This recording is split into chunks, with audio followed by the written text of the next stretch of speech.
지난 20년간 한국 정부가 수천 킬로미터 떨어진 몽골 사막 한가운데 수백억 원을 쏟아부으며 나무를 심고 있다는 사실 알고 계셨나요? 남의 나라 땅에 거대한 숲을 만들겠다며 매년 예산을 투입하고 기술자를 보내고 심지어 2030년까지 수조 원 규모로 확대하겠다는 계획까지 세워놨습니다.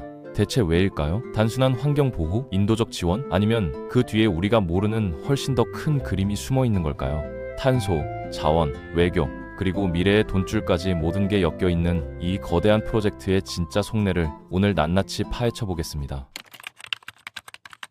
먼저 이 프로젝트가 어떻게 시작됐는지부터 차근차근 이야기해보죠. 몽골이라는 나라를 한번 떠올려 보세요. 드넓은 초원과 유목민, 그리고 끝없이 펼쳐진 사막이 떠오르죠. 그런데 이 몽골의 환경이 한국과 무슨 상관이냐고 물으실 수 있는데 사실 엄청난 관계가 있습니다. 몽골 국토의 70% 이상이 지금 사막화 위기에 처해 있거든요. 특히 고비 사막 주변 지역이 급격하게 황폐해지면서 그곳의 모래와 먼지가 봄철마다 한국으로 날아오는 겁니다. 한국 기상청 데이터를 보면 봄철 황사의 약 60%에서 70%가 몽골과 중국 내륙의 사막지대에서 발생한다고 합니다. 바람을 타고 한반도까지 오는 거리가 2,000km가 넘는데 그 긴 여정을 거쳐서도 우리 하늘을 뿌옇게 만들 만큼 강력하다는 거죠. 그렇다면 한국은 이 문제를 어떻게 해결하려고 할까요? 국내에서 아무리 공기청정기를 돌리고 미세먼지 마스크를 쓴다 해도 발원지에서 날아오는 황사를 막을 수는 없잖아요. 그래서 나온 해법이 바로 발원지에서 근본적으로 차단하자는 전략입니다. 2006년 한국 산림청과 몽골 정부가 손을 잡고 양해각서를 맺었고 2007년부터 본격적으로 한몽 그린벨트 조림 사업이라는 프로젝트를 시작했습니다. 이름부터 거창하죠? 그린벨트, 즉 녹색 띠를 만들겠다는 건데 사막 한가운데 나무를 심어서 거대한 숲벨트를 조성하겠다는 야심찬 계획이었습니다. 2007년부터 2021년까지 1단계와 2단계를 거치면서 한국은 몽골 사막과 초원지대 약 3,046헥타르, 그러니까 3천만 제곱미터가 넘는 땅에 나무 83만 그루를 심었습니다. 여의도 면적이 대략 290만 제곱미터니까 여의도 10개 넘는 크기의 나무를 심은 셈이죠. 심은 나무 종류도 다양한데 색사울이라는 사막 적응나무부터 시작해서 포플러 같은 빠르게 자라는 수종까지 총 23종을 골라서 심었습니다. 왜 하필 이런 나무들을 골랐을까요? 사막이라는 환경 자체가 워낙 척박하다 보니 아무 나무나 심으면 금방 죽어버립니다. 물도 부족하고 바람도 세고 기온 차이도 심하거든요. 그래서 사막 환경에서도 살아남을 수 있는 강인한 나무들을 선별해서 심은 겁니다. 색사울 같은 경우는 중앙아시아 사막지대 원산으로 뿌리가 깊게 내려가서 지하수를 흡수할 수 있고 모래 고정 능력이 뛰어나거든요. 이런 나무들이 자리를 잡으면 뿌리가 땅을 붙잡아서 모래가 바람에 날리는 걸 막아주는 거죠. 실제로 나무를 심은 지역과 심지 않은 지역을 비교해보면 차이가 확연합니다. 나무가 자라면서 지표면에 식생이 생기고 그 식생이 모래 이동을 막아주면서 바람 속 먼지 농도가 크게 줄어들거든요. 한국산림청이 발표한 자료에 따르면 조림지 주변의 황사 발생량이 조림 전보다 30% 이상 감소했다는 측정 결과도 있습니다. 그런데 단순히 황사만 막으려고 이렇게 큰 돈을 들여서 남의 나라에 나무를 심는 걸까요? 당연히 그것만은 아니죠. 한국 정부가 이 프로젝트에 집중하는 또 다른 이유가 바로 기후위기 대응입니다. 나무는 자라면서 이산화탄소를 흡수하잖아요. 광합성을 통해 탄소를 저장하고 산소를 내뿜는 자연의 공기청정기인 셈이죠. 몽골 사막에 나무를 심으면 그 나무들이 흡수하는 탄소량이 어마어마한데 이게 결국 한국의 온실가스 감축 성과로도 연결될 수 있는 겁니다. 국제사회에서는 탄소 배출을 줄이기 위한 압박이 점점 거세지고 있고 각 나라마다 탄소 중립 목표를 세우고 있잖아요. 한국도 2050년 탄소 중립을 선언했는데 이를 달성하려면 국내에서만 노력해서는 한계가 있습니다. 그래서 해외에서 탄소를 흡수하는 숲을 만들고 그 성과를 공유하는 방식으로 전략을 짜고 있는 거죠. 몽골에 심은 나무가 자라면서 흡수하는 탄소를 향후 탄소 크레딧으로 전환할 수 있고 이건 일종의 탄소 자산이 되는 겁니다. 여기서 잠깐 탄소 크레딧이라는 개념을 간단히 설명하자면 탄소를 줄이거나 흡수한 만큼을 인증서 형태로 발급받아서 거래할 수 있는 시스템입니다. 예를 들어 A라는 나라나 기업이 탄소를 100만큼 배출했는데 목표가 70이었다면 30만큼 초과한 거잖아요. 이때 나무를 심어서 탄소를 30만큼 흡수한 B로부터 크레딧을 사서 자기가 초과한 30을 메울 수 있는 겁니다. 그러면 결과적으로 목표치를 달성한 것으로 인정받는 거죠. 몽골 사막에 심은 나무들이 자라서 탄소를 흡수하면 그 양만큼 크레딧이 생기고 이걸 시장에서 팔 수도 있고 한국이 직접 사용할 수도 있는 겁니다. 장기적으로 보면 환경도 지키고 경제적 이익도 챙기는 일석이조 전략인 거죠. 그리고 이 프로젝트는 단순히 1단계, 2단계로 끝나는 게 아닙니다. 2022년부터 시작된 3단계는 훨씬 더 야심찬 계획을 담고 있거든요. 3단계의 핵심은 단순히 나무만 심는 게 아니라 종합 산림 인프라를 구축하는 겁니다. 무슨 말이냐면 산불 피해 지역을 복원하고 대형 묘목장을 만들고 조림 교육센터를 세우고 산불 대응 시스템까지 갖추겠다는 거예요. 2025년 6월 몽골 북부 셀렌게주에 어마어마한 규모의 산림 인프라가 완공되었습니다. 약 15만 헥타르 규모의 묘목 생산 거점인 양묘장과 함께 조림기술 교육센터, 산불 대응 시스템까지 갖춘 종합산림기지가 만들어진 거죠. 이 양묘장에서는 몽골의 10억 그루 나무 심기 운동에 필요한 대량의 묘목을 생산해서 전국에 공급하고 있고, 교육센터에서는 몽골 산림공무원과 지역 주민들을 대상으로 실용적인 조림 기술을 가르치고 있습니다. 여기에 민간 기업도 대거 참여하면서 민관 파트너십 숲이 조성되고 있는데, 행정안전부, 이마트, IBK 기업은행을 포함해 총 13개 한국 지자체와 기업이 함께하고 있죠. 이렇게 되면 단순히 한국 정부만 돈을 쏟아붓는 게 아니라 몽골 정부와 기업, 한국의 공공 민간 부문, 그리고 국제사회가 함께 참여하는 거대한 녹색 프로젝트로 확장되는 겁니다. 사실 이 3단계 계획은 몽골 자체의 국가 프로젝트와도 맞물려 있습니다. 바로 몽골의 10억 그루 나무 캠페인인데, 이게 뭐냐면 2021년 몽골 대통령 후레수우가 유엔 총회에서 전 세계를 향해 선언한 야심찬 목표입니다. 2030년까지 몽골 전역에 나무 10억 그루를 심겠다는 거예요. 10억 그루요. 상상이 되시나요? 몽골 입장에서는 국토의 대부분이 사막화 위기에 처해 있고 기후변화로 인해 가뭄과 사막화가 더 심해지고 있는 상황이라 국가적 재앙순이거든요. 그래서 이 문제를 해결하기 위해 국가 차원에서 거대한 프로젝트를 시작한 겁니다. 목표는 명확합니다. 사막화를 막고 기후위기에 대응하고 녹색 경제를 키우겠다는 거죠. 그리고 한국의 그린벨트 사업은 이 10억 그루 나무 운동의 핵심 파트너 역할을 하고 있습니다. 2021년 이 캠페인이 시작된 이후 2023년 10월 기준으로 전국적으로 약 4,150만 그루가 심어졌고, 2024년 5월 몽골 대통령실 발표에 따르면 누적 4,200만 그루 수준까지 진행됐습니다. 10억이라는 목표에 비하면 아직 4% 정도밖에 안 된 거죠. 하지만 중요한 건 속도보다 인프라입니다.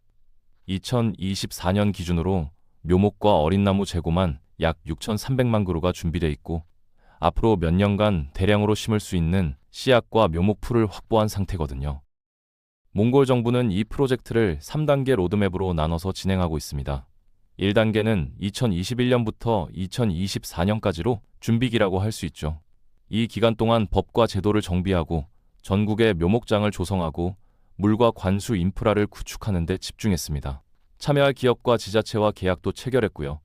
2단계는 2024년부터 2026년까지인데 이제부터가 본격적인 집중기입니다. 실제로 대량 식재가 이루어지는 구간으로 연간 2억 그루 이상을 심는 게 목표거든요.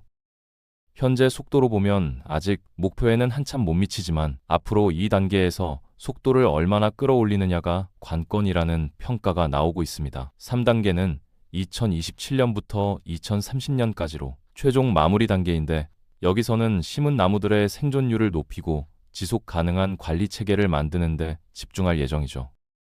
그런데 과연 이렇게 심은 나무들이 제대로 살아남을까요? 사막이라는 환경 자체가 워낙 척박하다 보니 나무를 심어도 대부분 죽어버리는 게 아닐까 의문이 들 수 있는데, 몽골 정부 측 설명에 따르면 지금까지 심은 나무의 생존율은 90% 이상으로 관리되고 있다고 발표했습니다. 물론 이 수치가 실제로 얼마나 정확한지는 독립적인 검증이 필요하겠지만 어쨌든 정부가 공식적으로 밝힌 숫자는 90% 이상입니다. 이 캠페인에는 몽골 21개 주요 행정구역과 수도 울란바토르 전역에서 공공기관, 민간기업, 광산기업들이 대거 참여하고 있습니다. 특히 21개 주요 광산기업은 2030년까지 6억 800만 그루를 심겠다고 약속했는데, 이건 전체 목표인 10억 그루의 절반이 넘는 양이거든요. 왜 광산기업들이 이렇게 적극적으로 나서냐면 몽골의 주요 산업이 광산업이고, 광산 개발 과정에서 환경 파괴가 심각하다 보니 일종의 환경 보상 차원에서 참여하는 측면이 크죠. 몽골 정부는 이 캠페인에 매년 국내 총생산의 최소 1%를 투입하겠다고 공언했습니다. GDP의 1%라는 게 얼마나 큰 돈인지 감이 안 오실 수도 있는데 몽골 같은 나라에서 매년 국가 예산의 1%를 한 프로젝트에 쏟아붓는다는 건 엄청난 결단이거든요. 이건 단순히 나무 심기 프로젝트가 아니라 기후위기와 사막화 대응을 국가 전략의 최전선에 올려놓겠다는 정치적 메시지이기도 합니다. 몽골의 최종 목표는 10억 그루지만 실제 계획에는 15억 그루까지 심는 확장 시나리오도 포함되어 있습니다. 이를 통해 몽골의 산림 피복률을 현재 약 8%에서 9% 이상으로 끌어올리는 게 1차 목표죠. 8%에서 9%로 1% 높이는 게 별거 아닌 것 같지만 국토 면적이 156만 제곱킬로미터나 되는 나라에서 1%는 엄청난 면적입니다. 정부 분석에 따르면 이 목표를 달성하면 사막화 지역을 약 4% 줄일 수 있고 온실가스 배출을 약 11%, 그러니까 연간 60만 톤 수준 줄일 수 있을 거라고 예측하고 있습니다. 그리고 지하수나 토충수 같은 물자원도 늘어날 거라는 기대를 하고 있죠. 나무가 자라면서 토양의 수분 보유 능력이 높아지고 증발산을 통해 지역 기후가 조금씩 바뀌면서 물 순환이 개선될 수 있거든요. 자, 여기까지 들으시면 몽골이 자기 나라 환경을 살리려고 엄청난 노력을 하고 있다는 건 알겠는데 그럼 한국은 왜 여기에 돈을 쏟아붓는 걸까요? 황사 줄이기와 탄소 흡수만으로 설명이 될까요? 사실 이 뒤에는 훨씬 더 복잡한 외교적, 경제적 계산이 깔려 있습니다. 한국 입장에서 이 프로젝트는 과거 벌거숭이 산을 숲으로 바꾼 산림녹화 성공국 이미지를 전 세계에 수출하는 절호의 기회입니다. 한국은 1950년대 한국 전쟁 이후 국토의 대부분이 황폐해졌었잖아요. 산에는 나무가 없고 민둥산 천지였는데 1960년대부터 국가 주도로 대대적인 산림 녹화 사업을 벌여서 지금의 울창한 숲을 만들어냈습니다. 이건 전 세계적으로도 성공 사례로 꼽히는 프로젝트거든요. 그래서 한국은 이 경험을 바탕으로 개발도상국에 산림 복구 기술과 노하우를 전수하면서 녹색 원조 이미지를 구축하고 있습니다. 몽골 그린벨트 사업은 그런 전략의 대표적인 사례죠. 한국이 몽골을 도와서 사막을 숲으로 바꾼다. 이런 스토리는 국제사회에서 한국의 위상을 높이는 데 큰 도움이 됩니다. 기후위기 대응과 환경보호를 선도하는 책임 있는 국가라는 이미지를 심어주는 거죠. 하지만 이미지만으로 끝나는 게 아닙니다. 더 중요한 건 몽골과의 전략적 관계 강화입니다. 몽골은 비록 인구는 300만 명 정도로 적지만 국토는 남한의 15배가 넘고 지하 자원이 어마어마하게 많은 나라거든요. 구리, 석탄, 금, 우라늄, 히토류 같은 핵심 광물이 엄청나게 매장되어 있습니다. 특히 최근 전기차와 배터리 산업이 급성장하면서 구리와 히토류 같은 광물의 중요성이 더 커지고 있잖아요. 한국은 제조업 강국이지만 자원은 거의 없는 나라라서 핵심 광물을 대부분 수입에 의존하고 있습니다. 그래서 자원이 풍부한 나라와의 관계를 탄탄하게 다져두는 게 장기적으로 엄청나게 중요한 전략이죠. 몽골의 산림 복구를 도와주면서 신뢰를 쌓고 그 신뢰를 바탕으로 광물과 에너지 협력으로 이어가는 겁니다. 실제로 한국과 몽골은 광물 자원 개발과 무역에서도 긴밀하게 협력하고 있고 앞으로 더 확대할 계획이거든요. 그리고 여기에 탄소 시장까지 엮입니다. 앞서 말씀드렸듯이 몽골에 심은 나무가 자라면서 흡수하는 탄소를 크레딧으로 전환할 수 있는데 이게 결국 탄소 거래 시장에서 경제적 가치를 갖게 되는 거죠. 한국 입장에서는 탄소 중립 목표를 달성하는 데 필요한 탄소 자산을 확보할 수 있고 몽골 입장에서는 탄소를 팔아서 수익을 올릴 수 있으니 서로 득이 되는 구조입니다. 장기적으로는 핵심 광물, 에너지, 탄소 크레딧이 모두 엮인 복합 협력 구도로 발전할 가능성이 큰 거죠. 그리고 한국은 몽골뿐만 아니라 중앙아시아 전체로 외교 영향력을 확대하려는 전략도 갖고 있습니다. 몽골은 러시아와 중국 사이에 끼어 있는 지정학적으로 민감한 위치에 있는 나라거든요. 한국이 몽골과의 관계를 강화하면 중앙아시아 지역에서 발언권을 키울 수 있고 이건 외교적으로 상당히 중요한 자산이 됩니다. 또한 이 프로젝트는 ESG 투자와도 연결됩니다. ESG는 환경, 사회, 지배구조를 뜻하는데 요즘 기업들이 환경과 사회적 책임을 얼마나 잘 이행하는지가 투자 결정에 큰 영향을 미치잖아요. 한국 기업들이 몽골 산림 복구 프로젝트에 참여하면 ESG 평가에서 좋은 점수를 받을 수 있고 이건 해외 투자 유치나 브랜드 이미지 제고에 도움이 됩니다. 실제로 일부 한국 기업들은 몽골 조림 사업에 참여하면서 ESG 경영의 사례로 홍보하고 있거든요. 그러니까 정리하자면 한국이 몽골 사막에 나무를 심는 이유는 단순히 황사를 막기 위한 게 아니라는 겁니다. 물론 황사와 미세먼지를 줄이는 게 가장 직접적인 목표이긴 하지만 그 뒤에는 기후위기 대응, 탄소 자산 확보, 외교 관계 강화, 자원 협력, ESG 투자까지 복잡하게 얽힌 다층적인 전략이 숨어 있는 거죠. 한국은 이 프로젝트를 통해 환경도 지키고 외교 관계도 돈독히 하고 경제적 이익도 챙기는 일석삼조의 효과를 노리고 있는 겁니다. 그리고 몽골 입장에서도 자국의 사막화 문제를 해결하면서 국제적인 지원을 받고 탄소 시장에 진입할 수 있으니 서로에게 이익이 되는 구조죠. 물론 이 모든 계획이 실제로 성공하려면 앞으로도 수십 년간 꾸준한 투자와 관리가 필요하고 변수도 많습니다. 기후변화가 더 심해지면 사막화 속도도 빨라질 수 있고 심은 나무들이 가뭄이나 산불로 피해를 입을 수도 있거든요. 실제로 몽골에서는 최근 몇 년간 대형 산불이 자주 발생해서 수십만 헥타르의 숲이 불타버리기도 했습니다. 그래서 3단계 계획에서 산불 대응 시스템 구축이 포함된 거고요. 또한 정치적 변수도 있습니다. 몽골 내부에서 정권이 바뀌거나 정책 우선순위가 달라지면 이 프로젝트의 추진력이 약해질 수도 있고 한국 역시 정부가 바뀔 때마다 예산이나 정책 방향이 달라질 수 있습니다. 그래서 이런 장기 프로젝트는 정치적 지속성을 확보하는 게 가장 중요한 과제이기도 하죠. 그럼에도 불구하고 현재까지의 성과를 보면 상당히 고무적입니다. 1단계와 2단계를 거치면서 83만 그루를 심었고 그중 상당수가 살아남아서 자라고 있거든요. 조림지 주변에서 황사가 줄어들었다는 측정 결과도 나오고 있고 몽골 주민들의 반응도 긍정적이라고 합니다. 한국 기술자들이 와서 나무 심는 법을 가르쳐주고 일자리도 생기고 환경도 좋아지니까 현지 주민들도 환영하는 분위기죠. 그리고 이 프로젝트는 단순히 한국과 몽골만의 협력이 아니라 국제사회 전체의 관심을 받고 있습니다. UN 환경계획이나 세계은행 같은 국제기구에서도 몽골의 10억 그루 나무 캠페인을 주목하고 있고 다른 나라들도 참여를 검토하고 있거든요. 한국이 선도적으로 참여함으로써 국제사회에서 환경 리더십을 발휘할 수 있는 기회를 잡은 셈이죠.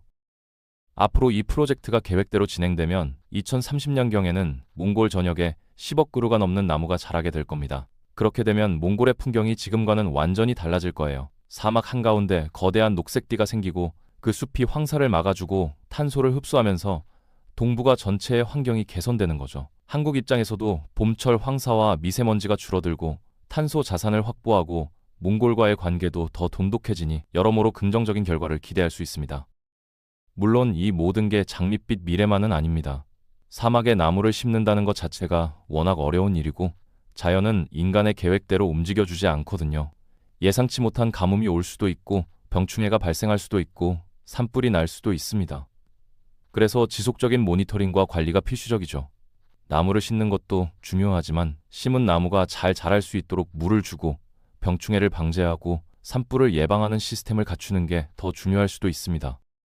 그리고 무엇보다 현지 주민들의 참여와 지지가 필요합니다. 아무리 외국에서 돈을 대고 기술을 지원해도 정작 그 땅에 사는 사람들이 관심을 갖지 않으면 프로젝트는 성공하기 어렵거든요. 다행히 몽골 정부는 이 점을 잘 인식하고 있어서 주민 참여형 프로그램을 운영하고 있습니다. 주민들이 직접 나무를 심고 관리하면 일자리도 생기고 수입도 생기니까 자연스럽게 프로젝트에 대한 주인의식이 생기는 거죠. 결국 한국이 몽골 사막에 나무를 심는 이 거대한 프로젝트는 단순한 환경보호 활동을 넘어서 기후위기 대응, 외교 전략, 경제협력, 그리고 미래 세대를 위한 투자가 모두 엮인 복합적인 사업입니다. 당장 눈에 보이는 효과는 작을 수 있지만 10년, 20년, 30년 후를 내다보면 그 가치는 엄청날 거예요. 사막이 숲으로 바뀌고 황사가 줄어들고 탄소가 흡수되고 두 나라의 관계가 더 단단해지는 그 미래를 위해 지금 씨앗을 뿌리고 있는 셈이죠.